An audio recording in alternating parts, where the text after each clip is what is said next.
আসসালামু আলাইকুম। চ্যানেলের কৃষি সংবাদে আপনাদের সবাইকে আমন্ত্রণ জানাচ্ছি। আমি হাসিব মার্জান। এখনকার সংবাদ আয়োজন একই সঙ্গে চ্যানেলের ইউটিউব চ্যানেলে এবং চ্যানেলের ওটিটি প্ল্যাটফর্ম আই স্ক্রিনে লাইভ স্ট্রিম হচ্ছে। মেহেরপুরে খরার কবলে পড়েছে রোপা আমন আবাদ। পর্যাপ্ত বৃষ্টি না থাকায় জমিতে সেচ দিয়ে ধানের চারা রোপণ করতে হচ্ছে চাষিদের। এতে খরচ বেড়ে গেছে। পাট কেটে ধান রোপণ করবে, সেখানেও পানির অভাবে পাট কাটতে পারছে না চাষি। পরিস্থিতি মোকাবেলায় প্রথম পর্যায়ে সম্পূরক সেচ দিয়ে রোপা আমন আবাদের পরামর্শ দিচ্ছে কৃষি বিভাগ। মেহেরপুর থেকে রিপোর্ট করছেন গোলাম মোস্তফা।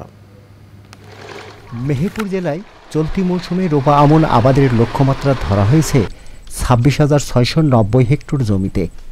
রোপা আমন চাষে সাধারণত বৃষ্টির পানির উপর নির্ভরশীল থাকেন চাষিরা। এবার সময়মতো পর্যাপ্ত বৃষ্টি না হয় সেচ দিয়ে ধানের চারা রোপণ করছেন তারা। এতে খরচ অনেক বেড়ে যাওয়ায় লক্ষ্যমাত্রা পূরণ না হওয়ার আশঙ্কা দেখা দিয়েছে। আমরা যে আমন ধান লাগিয়েছে, এই আমন ধান অনাবৃষ্টির কারণে আমাদের একটু লাগানো লেট হয়ে গেছে। হ্যাঁ, যেহেতু বৃষ্টি না থাকার কারণে আমাদের এই সেচ দিয়ে লাগাইতে সেচ দিতে কি প্রচুর খরচ হচ্ছে, এবং সেচ মুনিশ খরচ, লাগানো খরচ এবং সার খরচ, কাটা মারা খরচ দিয়ে আমাদের টোটাল 15 থেকে 16,000 টাকা খরচ হয়েছে। এই ধানটা আপনার অনাবৃষ্টির কারণে পাটটা চাষিরা কাটতেও পারেনি, অন্য বছরকার মতো ধান বেশি লাগাইতেও পারবে না। ধান চাষ না করলে আমাদের তো কিনে ধান ভাত খাওয়া যাবে না, এই হিসাবে আমাদের ধান চাষ করতে হয়। আর গরুর বিচুলি আসছে, মেন বিচুলির দরকার আমাদের, এই জন্য আমাদের লস হলেও চাষটা করতে হয়। পরিস্থিতি মোকাবেলায় সম্পূরক সেচ দিয়ে ধানের চারা রোপণের পরামর্শ দিচ্ছে কৃষি বিভাগ। পানির পরিমাণটা একদিকে কম, আবার লেটে আসাতে আমাদের কৃষকরা পাট কেটে শেষের দিকে একটু আমনটাকে বেশি করছে। তবে আমরা তাদেরকে বলছি যে যাতে সম্পূরক সেচ বেশি দিতে না লাগে, সেই চিন্তা করে ধান লাগিয়ে যাতে তারা ধান ভালোভাবে উৎপাদন করতে পারে। মেহেরপুর থেকে গোলাম মোস্তফা, চ্যানেল আই। শরীয়তপুরের জাজিরা উপজেলার কৃষক বর্ষাকালীন সবজি আবাদে ব্যস্ত সময় পার করছেন। তুলনামূলক উঁচু জমির সবজি আগামী 20 থেকে 25 দিনের মধ্যেই বাজারে উঠবে বলে আশা করছেন কৃষক। শরীয়তপুর থেকে এস এম মুজিবুর রহমানের রিপোর্ট। প্রতি বছরের ন্যায় এবারও জেলার সবজি ভান্ডার খ্যাত জাজিরা উপজেলার কৃষক বর্ষাকালীন সবজি আবাদ করছেন।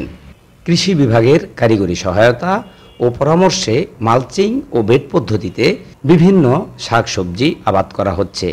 বিঘা প্রতি সবজি আবাদে 50 থেকে 60,000 টাকা খরচ করে 1,20,000 থেকে 1,80,000 টাকার সবজি বিক্রির আশা করছেন কৃষক। উঁচা জমিনে করলা লাগাইতেছি, সবকিছু পরিবর্তন ভালো থাকে, তো আমরা 1.5 মাসের মধ্যে ফলন বিক্রি করতে পারবো। কাঁচা কাইডার সবজি চাষ করলে আঙ্গ ঘাস কম হয়, ফলন বেশি হয়, খরচ কম হয়। বাইগুন বিঘা প্রতি 50 থেকে 60,000 টাকা খরচ। শসা লাগাইতেছি 20-25 দিনের মধ্যে বাজারে বিক্রি করতে পারবো। গেছে 2 বছর সবজির দাম একটু ভালো থাকায় এবছর আমরা সবজি আবাদ বেশি করতেছি। ইতিমধ্যে 135 হেক্টরে আবাদ সম্পন্ন হলেও এ মাসের মধ্যেই মৌসুমের লক্ষ্যমাত্রা সম্পন্ন হবে বলে জানিয়েছে কৃষি বিভাগ। জাজিরা উপজেলায় খরিফ 2 মৌসুমে সবজি আবাদের লক্ষ্যমাত্রা 650 হেক্টর। আমরা কৃষকদেরকে মালচিং পদ্ধতিতে সবজি চাষাবাদে উদ্বুদ্ধ করছি। আমরা আশা করছি এই পদ্ধতিতে চাষাবাদে কৃষকদের উৎপাদন ব্যয় কমে আসবে। জাজিরায় এবছর 650 হেক্টর জমিতে বর্ষাকালীন সবজি আবাদের লক্ষ্যমাত্রা নির্ধারণ করে কাজ করছে উপজেলা কৃষি বিভাগ। S M Mujibur Rahman, channel I, Shariatpur. চ্যানেলের কৃষি সংবাদের আজকের আয়োজনে পর্যন্তই। পরবর্তী সংবাদ আয়োজন আমন্ত্রণ জানিয়ে এখানেই শেষ করছি। ধন্যবাদ সবাইকে।